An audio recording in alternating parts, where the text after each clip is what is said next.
What if mercy wasn't just a choice, but a law? A guarantee written by God for himself right into the fabric of existence. Today, we're going to explore this really powerful and honestly incredibly hopeful idea that before there's ever any judgment, there's this unbreakable promise of mercy. Let's dive in. Now, this isn't just some poetic phrase. It's a core declaration of who God is. It means that before God is the judge, before any of our actions are ever weighed, his first relationship with us is defined by mercy. It's the absolute starting point for everything. But that's the real question, isn't it? How does a cosmic law like this actually translate to our messy, complicated human lives? And that's the journey we're on today. We're going to go from the highest point in creation right down to the human heart. To really get this guarantee, we have to start at the very center of it all, with the beings who are closest to God. Because the proof of this mercy, it isn't some promise for the future. It's a conversation that's happening right now. Okay, just try to imagine this for a moment. Beings of immense power and purity, so close to the divine that we can't even begin to comprehend their reality. They are literally holding the throne of the Almighty. So what are they occupied with? What's the most important conversation happening at the center of all creation? It's not about how galaxies are formed or the physics of the universe, and they're not asking for anything for themselves. And this is the staggering reality. The beings at the absolute center of existence are preoccupied with us. Their voices are raised at this very moment on our behalf. And here is the detail that changes everything. They aren't asking for the flawless ones or the perfect ones or those who never stumble. No, their focus is specifically on those who return. That single idea, well, it changes the entire game. So, let's come down from the heavens and look at our own blueprint. Because if the whole focus is on returning, it kind of suggests that leaving, or falling, was part of the original design all along. Think about it this way. If the goal of creation was simply flawlessness, well, angels already had that covered. The whole human project was clearly designed for something else. Our defining attribute isn't that we're perfect, it's that we can return. Now, it's easy to hear this and think it's a statement about human failure, but it's not. Think of it more like a description of our spiritual anatomy. We were built with the capacity for error, not because error is the goal, but because the act of returning after we fall, that creates this unique and incredibly profound closeness to God. And this just makes it all click into place. These things that we see as our biggest flaws, our weakness, our forgetfulness, even our shame, are actually the very tools we've been given.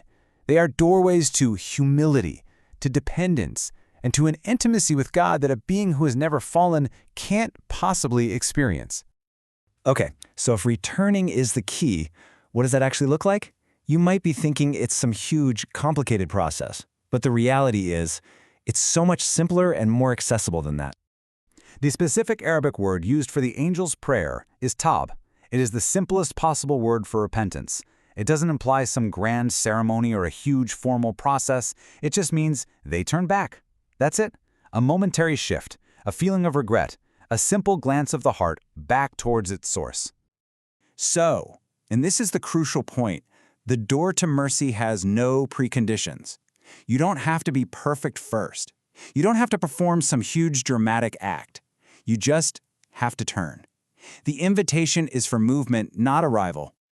So what happens when you do turn? This is where the whole concept gets even more beautiful. It's not just about a cold transactional pardon. It's about a warm, personal reception. You see, God describes himself in two different ways here, as the forgiver of sin and as the acceptor of return. And there's a huge difference. Forgiveness is kind of judicial. It removes the record, clears the mistake. But acceptance, that's relational. It's intimate. It doesn't just erase the error. It welcomes you, the person, back home. And get this, the mercy is so proactive, it's incredible. It doesn't just sit there waiting for you to come back, it actively creates space for you to return.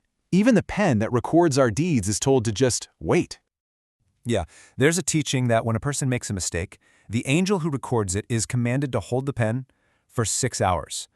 This delay is built into the system for one reason, to give you time to feel that regret, to turn back, so that the mistake is never even written down in the first place. Mercy literally gets there before the record does. So, if mercy is this vast, this proactive, and this easy to access, what's the real battle we're fighting? It turns out it's not actually against sin itself. The true struggle is a battle of the heart. It's between hope and despair. Despair isn't a reflection of how bad your sin is, it's a reflection of how small your idea of God is. To feel hopeless is to believe a lie about him, the lie that his mercy can run out, that his patience is like ours and wears thin, or that he gets tired of forgiving. But his nature is just fundamentally different from ours. And this verse is the definitive answer. It's one of the most hopeful verses in the entire Quran.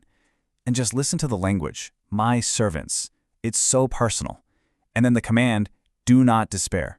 And the promise, he forgives all sins. Not some of them, not just the small ones, all. There are no exceptions to that invitation. And so, we end right back where we started. Right now, the angels are advocating for you.